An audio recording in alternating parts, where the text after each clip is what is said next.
we got some goodies. I had 4 wheels and 4 tires in here, which I couldn't do with the SP5 wheels, but luckily the wheels for the S6 are a little bit smaller.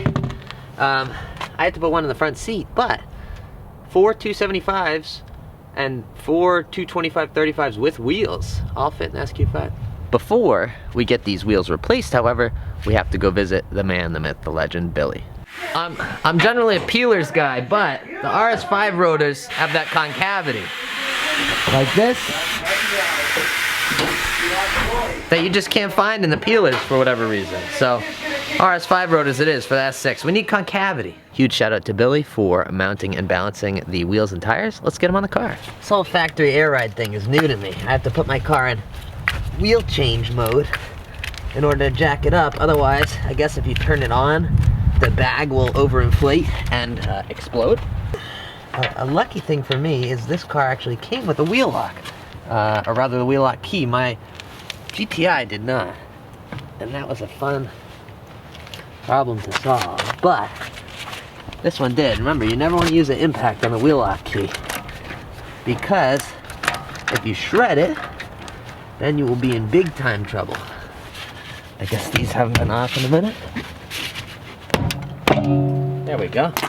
Very scientific. This wheel is definitely bent. Alright, so these, if you don't know the wheels, are OEM RS5 rotor wheels. These are really, really sought after, especially recently, as more cars have started to use 20s.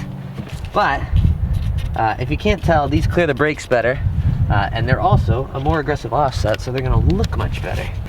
These are 20x9 ET26. I'm actually not sure what the stock wheels are. Do a quick peek. The stock wheels are 20x8.5 with a 43 offset. So that is 15 more millimeters of offset, the equivalent of running a 15 millimeter spacer because of the offset difference from 43 to 26.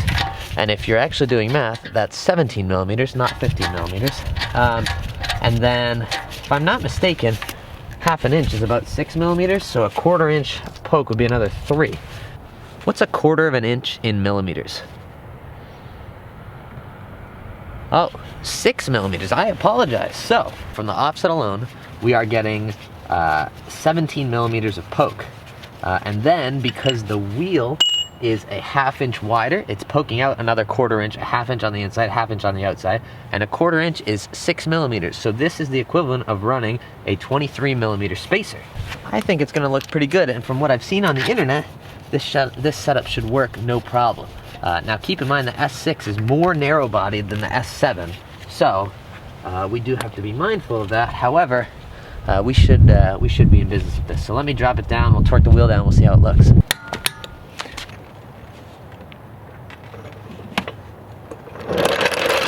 Much better. It actually might be a little bit too pokey in the front, but I think the car is still up a little high. We'll have to drop it down a little bit more and it should naturally camber, but man, that looks really good. The car is too high. We need to get it lowered down. All right, the rear is on now too.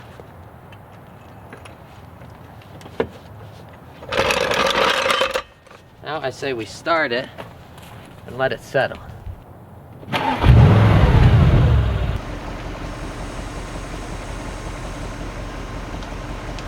That's much better. That looks really good. Wow. We might have nailed that. Well, there you have it. That looks sick. I've always been a peeler guy, but I guess I'm rotor gang now, baby. All right, so apologies for the plane in the background. Here's the before. You can see the wheel's really tucked in there, and the wheel is like way tucked in the front. We'll come around to this side. There's the after. I mean, a wheel design is better in my opinion, but I think what really makes it is the fact that we're so flush here. This obviously tucks up in here. I thought it was going to be a little pokey, but I mean, it's borderline ET perfect. The rear is about the same story. I'm a big proponent for winter fitment. Now, I understand it's not in everyone's budget to buy, you know, wheels like this for the winter, but I'm a big proponent of when you can find a good deal on OEM Plus wheels that you know are gonna look on your car, they make perfect winter wheels because one, they're really strong. They're probably heavier and not ideal for a summer wheel, but you want a strong wheel in the winter because of potholes and stuff like that. And two, OEM wheels tend to hold their value way better than aftermarket wheels.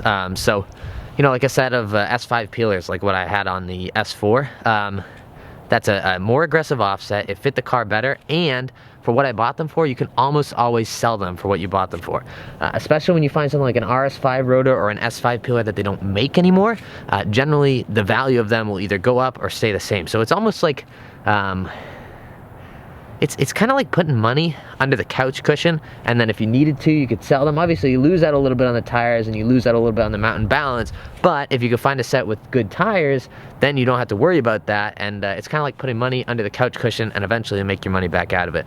Plus, it is winter for like 4 months a year, so why would you want your car looking kind of wonky on stock wheels 4 months a year when you could run something like, you know, something like this, or if you have an S4, you know, something like an S5 peeler, and you can even reuse your OEM tires sometimes. So big proponent for winter fitment, and this also gives us kind of a benchmark for where our summer fitment is going to be at.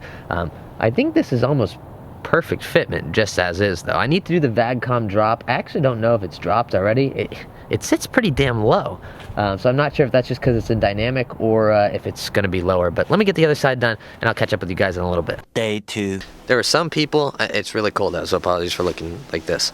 There were some people who were commenting on the video saying that these wheels look worse than the stock wheels. You're wrong. I'm really happy with how this looks. No rubbing issues, no funny business. I will update you once I get the lowering module and everything in. We're actually going to do some VAGCOM lowering next video. So that'll be it for this RS5 rotor video. If you want some glamour shots, we actually shot an unveil video, so if you just found this video, the video before this is my S6 unveil. There's a bunch of glamour shots in there. I'll throw in a couple quick clips from that at the end of this video, and as always, thank you guys so much for watching. Go out there and spread some positivity, and I will catch you guys in the next video.